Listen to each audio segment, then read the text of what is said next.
৪৫ বছরের গৃহবধূর সঙ্গে ২৬ বছরের যুবকের প্রেমের সম্পর্ক। স্বামীর কুশপুতুল দাহ করে স্ত্রীর শ্রাদ্ধ। প্রেম মানে না জাতপাত, প্রেম মানে না বয়সের সীমা।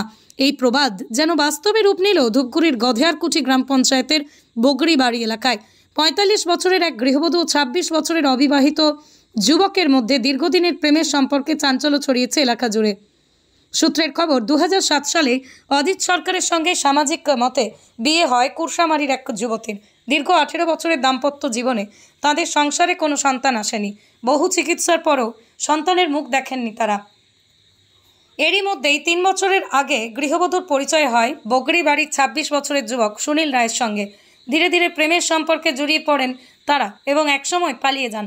পরে বাড়ি ফিরে এলে স্বামী অজিত সরকার স্ত্রীকে ফিরিয়ে নিতে অস্বীকার করেন। ফলে গৃহবধূর বাবার বাড়িতে ফিরে যান। শনিবার দুপুরে নাটকীয় মোড় নেয় ঘটনা। গৃহবধূ সরাসরি সুনীল রায়ের বাড়িতে উপস্থিত হয়ে বিয়ের দাবিতে ধর্নায় বসেন। জানা গেছে যুবকও তাকে বিয়ে করতে সম্মত। এদিকে স্ত্রীর পরকীয়া সম্পর্কে চূড়ান্ত অপমানিত মর্মাহত অজিত সরকার জীবিত স্ত্রীর কুশপুতুল তৈরি করে শ্মশানে নিয়ে যান এবং হিন্দু রীতি মেনে স্ত্রীর শ্রাদ্ধ সম্পন্ন করেন। এই ঘটনা ঘিরে গোটা এলাকায় ব্যাপক চাঞ্চল্যের সৃষ্টি হয়েছে। পুলিশ ঘটনার উপর নজর রাখছে বলেই জানা গেছে। কি হয়েছে, কি ঘটনা একটু যদি বিস্তারিত বলেন। প্রথমে ছেলে আছে, আমাকে জল ছিটা বাবা বানাইছে। আচ্ছা, ছিটা বাবা বানায়া আমার সাথে বহুদিন থেকে আছে। আমি তো আর জানি, আমার ছেলের সাথে ওরা গল্প করতেছে। জলছিটা বাবা শুধু বানাইছে না সত্যিকারের জলছিটা হচ্ছে? জলছিটা আমাকে বাবা করে রাখছে, ওকে মা বলে রাখছে। মানে যখন বিয়ে করবে তখন আপনার জল ছিটাবেন? হ্যাঁ, এখন থেকে ও মা বাবা করে ডাকে। একটা আত্মীয়র মতো হয়েছে? আত্মীয়র মতো আসে, আমার বাড়ি থেকে যাওয়া আসা করে। তারপরে সেদিন এইভাবে নিয়ে আমার বউয়ের সাথে ওই যে বিষের ডিবে নিয়ে কারাকারি করছে। কবে? এটা মঙ্গলবার। তারপর ওই আমার পাড়া প্রতিবেশী দেখছে। কত বছর থেকে এই যে আপনাদের এই জলছিটা এই সম্পর্ক? এটা 3 বছর থেকে। তো আপনি কি টের পেয়েছেন যে ওদের? টের পাই নাই, আমি টের পাই নাই। আমার ছেলে কবে টের পেয়েছেন?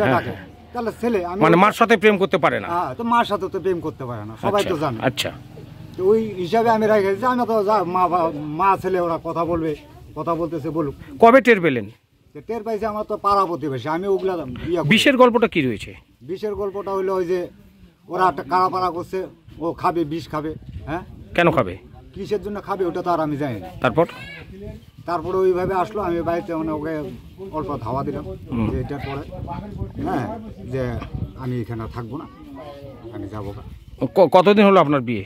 আমার বিয়ে হচ্ছে 2007-এ, এখন 25 চলছে, 18 বছর। ছেলে মেয়ে আপনার রয়েছে? নাই। এখন কি চাচ্ছেন আপনি? এখন আমি চাইতেছি আমার বউর জন্য আমি আর নিব না। নিবেন না? না।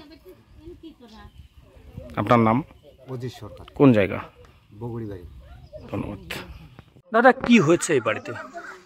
এই বাড়িতে কি হবে? এই বাড়িতে হলো আমার খালা বউ ছিল, খালা বউ চলে গেল কালকে চলে গেল। কিভাবে, কার সাথে? হ্যাঁ, কিভাবে, কার সাথে? এখানে ওই যে ছেলেটা, ওখানে মা ডাকতো, বাবা ডাকতো। হ্যাঁ, এতদিনভাবে চলছে, ওর সঙ্গে চলে গেছে। আচ্ছা, আপনার কি হয় যে বাড়িতে আসছেন? আমি যে বাড়িতে আছি আমার খালা হয়। মানে আপনার শালার বউ পালিয়ে গেছে? আমার খালা। ছেলেটির নাম কি? ছেলেটার নাম অজিত সরকার, বইয়ের নাম হচ্ছে বৃন্দা সরকার। কতদিন আগে বিয়ে হয় আপনার শালার? আমার খালা বিয়ে হয় 2007-এ। 2007 সালে। এত বছর বয়স, শোনা যাচ্ছে তার কোনো বাচ্চা কাচ্চা হয়নি, কি কারণ?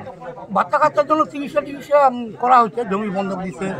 হ্যাঁ, জমি বন্ধক দিয়া, হ্যাঁ, তারপরে ভ্যাকসিনে বাচ্চা নিয়েছিল, ওগুলা সব ইয়ে হয়ে ভ্যাকসিনের বাচ্চা নষ্ট হয়ে গেছে, খারাপ হয়ে গেছে। তারপর থেকে আর বাচ্চা কাচ্চা হয়নি। কি কারণের জন্য পালিয়ে গেল, কি মনে করছেন?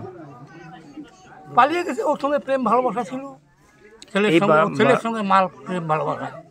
এটা আমি আজকে জীবনে প্রথম শুনলাম, ছেলের সঙ্গে মা পালিয়ে যায়। সমাজে কতটা দৃষ্টিগত এই ব্যাপার? সমাজে তো এটা ছেলের সঙ্গে মা পালিয়ে যায়, এটা সমাজে কলঙ্ক, সমাজের মধ্যে কলঙ্ক। এর সামাজিকতায় কি বলছে? আবার কি নিজের বউকে ফিরিয়ে নিয়ে আসবে আপনার শালা বউ, নাকি আনবে না? না, আনবে না, এটা আনবে না। আমি খালাকে বলেইছি তুই যদি ওই বউকে নিয়ে আসিস তা তোর সঙ্গে আমি কোনো সম্পর্ক রাখবো না। সমাজে ওই কথাই বলছে যে ওর সঙ্গে কোনো সম্পর্ক রাখবে না। সে কি চায় নিজে? হ্যাঁ, সে নিজে আমার শালা নিজে চাচ্ছে, ওকে আমি চাই না। কি নাম আপনার শালার? আমার শালার নাম অজিত সরকার। আপনার নাম? আমার নাম নিত্য কিশোর নাথ।